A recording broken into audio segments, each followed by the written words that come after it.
So early on, you're kind of yanking stuff to the glove side, and Grayson comes out and says, "Fix it."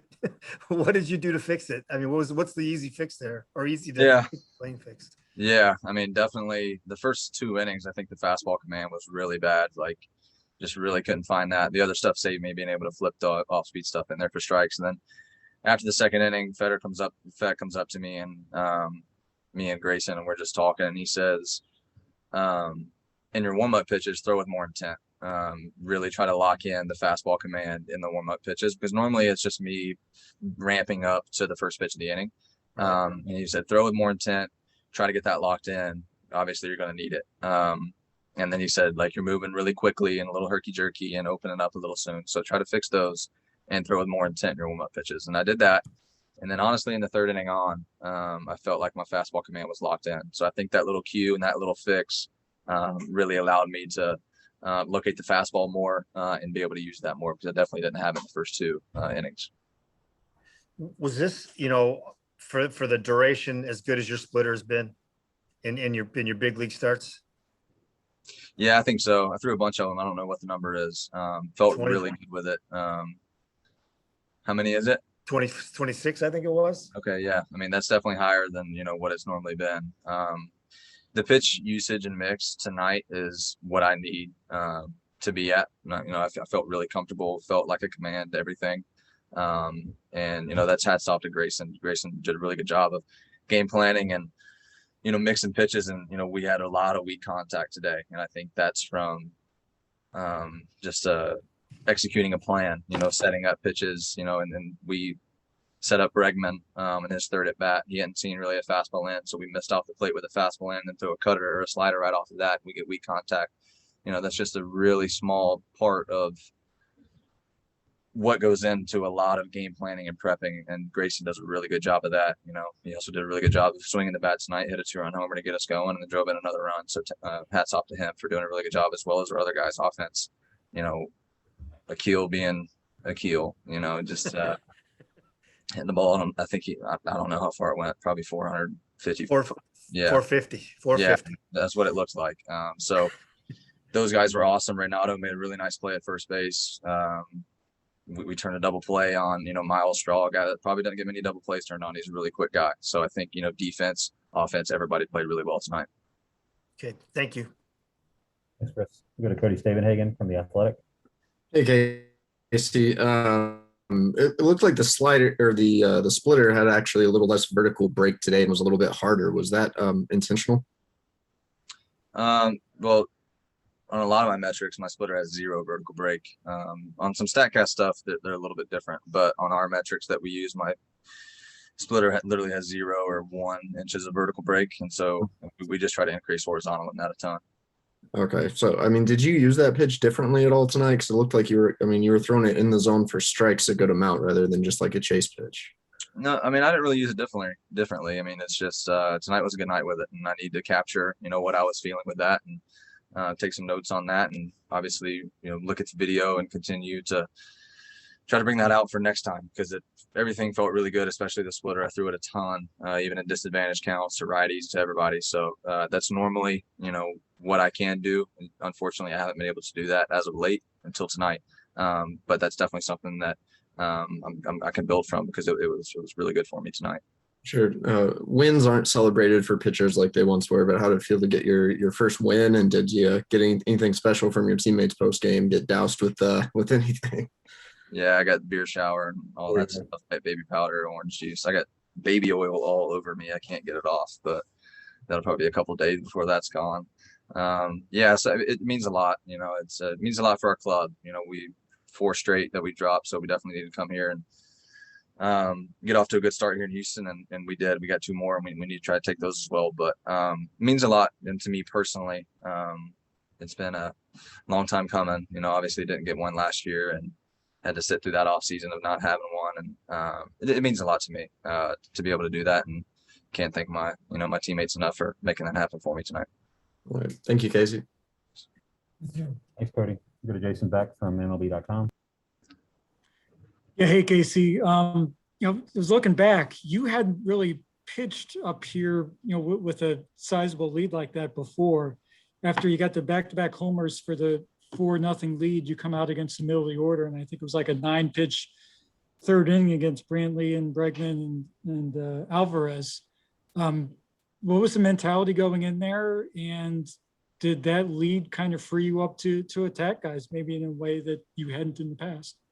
Yeah, definitely. I think whenever your offense gives you an early lead, that allows you to be in the zone more and just attack guys and try to end the inning and get those guys back in the box to try to generate some more runs. And I think that's a really big thing to offense. If I'm walking guys and giving up a lot of hits and my defense is out there for, a substantial amount of time, that they're going to suffer from that in the box. I make it really tough on them if I keep them out there too long. So a part of it is getting those guys back in the dugout, back in the box, and letting them do their thing. And Grayson hitting that homer to put us up 2-0. Akil, Renato going deep as well, back-to-back innings.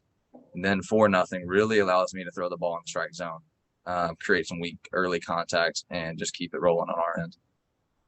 And, coming out of Cleveland, not just the series sweep, but the way the tone or the way the direction was feeling after that, was there anything said either on the flight to Houston or once you guys settled in here to kind of get things going into a pretty big series?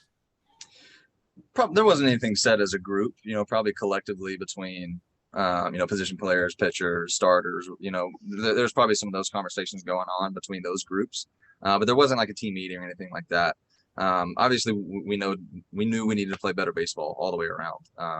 Throwing the ball in the strike zone, quality at bats, quality defense, all the way around. We needed to improve. And so tonight was definitely a step forward, and we just got to keep it rolling. I got to imagine you grew up watching Zach Greinke in some fashion or another, and maybe admiring some of the stuff he did. Not just getting your first major league win, but out pitching him, potential future Hall of Famer for that. How special is that? Really special. I admire him a lot. He's a guy that's really something else. I mean, just really talented. He's transformed the way he pitches. Obviously used to be a really power guy, and now he's just he's just masterful in what he does. He threw a pitch at 51 in there for a strike today. There's no chance I could do that. So it was a pleasure. It was really cool for me just to be warming up in the outfield and looking over and seeing him there. It was a really cool moment for me just to be able to, go compete against him. Thanks, Casey. Thanks, Jason. We'll go to Brad Galli from Channel 7. Casey, congrats, man. Thank you. You talked so much with us at the end of last season and throughout this off season about learning from last year. And I know as human beings, we all, when we're in the tough times, it's easy on the outside for people to say, oh, that you have to go through these tough times to get to the good times. But you were going through those tough times last year. Now that you can reflect back with this first win in your pocket, how much did those tough times lead to a moment like this? A lot. I think I've mentioned it to you guys before is I've learned to succeed through failure, and I've had it a lot, especially early at new levels. And I'm not saying I'm through with that here. I still got to keep this thing rolling and keep the train moving forward. But still, that failure really allowed me to reevaluate some things, go back to the drawing board, and just the experience and just the learning that comes with that. Just filling the ball up, filling the strike zone up, first pitch strikes, just creating weak contact instead of trying to chase a strikeout, get the guys back in the dugout. It's just stuff that I probably already knew, but it's just reminders. And last year, I had a lot of reminders, and so was able to just kind of harness that and use that as motivation to move forward. And I feel like I've taken a step forward, and I've shown a little bit of improvement this year. Like I said, just got to keep it rolling now. I don't want to start any drama in the Mize family, but who gets that first call when you get the baby oil dried in your shirt tonight? Probably wife. I'm probably gonna call her, and then I'll probably call my dad, and I know my mom will be listening on speakerphone in the background, so I'll kill two birds with one stone there. It's funny, every time I call my dad, I end up calling my mom because she's the one that takes over the conversation. It's a little running joke we got, but yeah, I'll call Tally and then call my dad, my mom. Awesome stuff, man. Nice work. Thanks. We'll take two more for Casey. We'll go to Ted Dole from the Free Press. Hey, Casey. Yeah, just one for me. I mean, for you to go 7 tonight, how much did that mean, knowing that, that's what you want to do night in and night out? You want to be that guy, you expect to be that guy, and you just went out and did it. What does that mean? It means a lot. I think huge part of being a starting pitcher is eating innings and saving the bullpen. Obviously, we're not going to be able to do that every time, but it feels really bad when you go 4 innings and your bullpen's got to cover more than half the game, and it feels really good when you go 7. They only have to cover 2 or more, or you go 8 and they have to cover 1, whatever it may be. And so that's something that I've always taken pride in, is saving bullpen, just conserving those guys to be able to be used later in the series. So was really fortunate to have a lot of early weak contact to keep my pitch count down, and be able to go pretty deep into the game. All right, thank you. Thanks. Thanks, Evan. I'm gonna wrap it up with Jason Beck.